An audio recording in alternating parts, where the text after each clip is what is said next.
兄弟姊妹們，大家好啊！大陸樓咧就睇得多啦，200零萬嘅澳門樓，唔知大家又點睇呢？今日咧就探一個咧我澳門嘅好朋友啊，咁啱咧佢澳門呢邊有個新館啊開咗喎。喂，富哥你好，家豪，好耐冇見喎，好耐冇見喎，精神啊！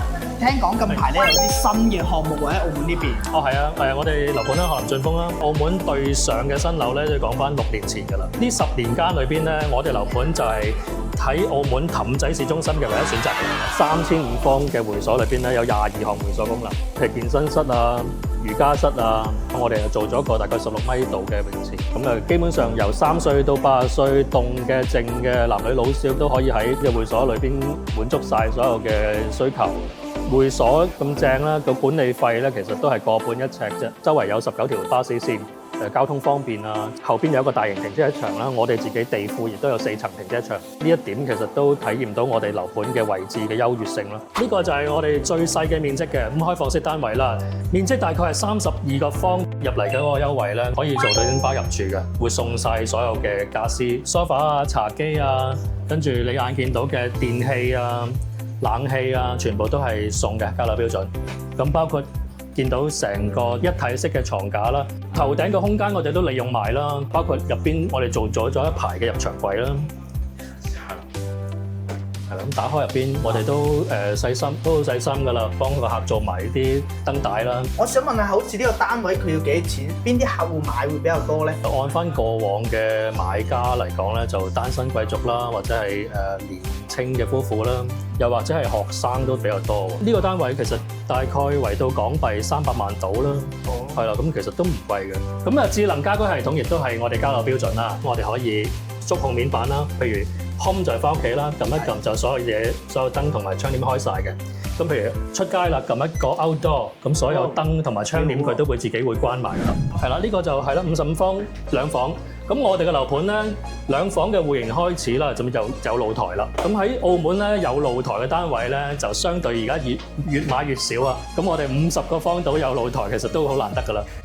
嗰啲客廳有幾闊咧？其實開間都做到3.3、4米度啦，跟住開放式廚房，咁啊直接煮好晒嘢啦，直接就可以喺呢邊食啦。又或者呢邊有客人嘅，直接就可以同啲客人分享下啦。我哋睇下間房又係點啦，因為佢嘅設計都好靚。所有嘅入牆櫃啦、床架啦，包括書台啦、凳啦，我哋都做好晒啦，交樓標準。佢呢度仲可以有窗咯。個採光面積都幾大㗎。呢個單位圍到港幣460-470萬到啦。哦，係啦。咁我哋再睇大啲咯。好啊。呢個就3房啦，大概85方到啦。咁3房其中有一個套房添嘅。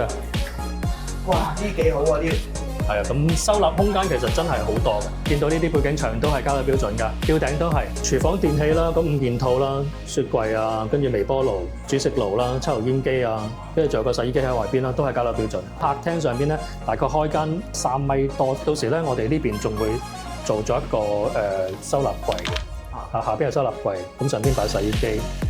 呢個洗手間都大喎。我哋專登做大咗個洗手間同埋房間，眼見所見所得啦。入邊有3間房啦，我哋做咗個動靜分區啦，呢邊係動區啦，入邊靜區啦。右手邊係主人房啦，亦都係間套房嚟嘅，有自己廁所啦。係呢個單位所有嘅房、廁所、廚房全部都有窗。呢個單位嘅設計嘅原意咧就係一家4口啦，父母同埋大仔細女咁啦。咁呢間大仔房啦，係啦，咁做埋呢啲，全部下邊都係收納空間。頭頂亦都有收納空間，即係魔術師啊！呢個仔女房啦。呢個單位要幾多錢？呢大概港幣800萬到啦。多謝晒，唔好係，多謝你先啦。我哋介紹呢個澳門嘅新樓。今日咧拍嘅澳門嘅樓咧，唔知大家中唔中意咧？如果大家都有興趣嘅，可以喺評論區留言話我知啊！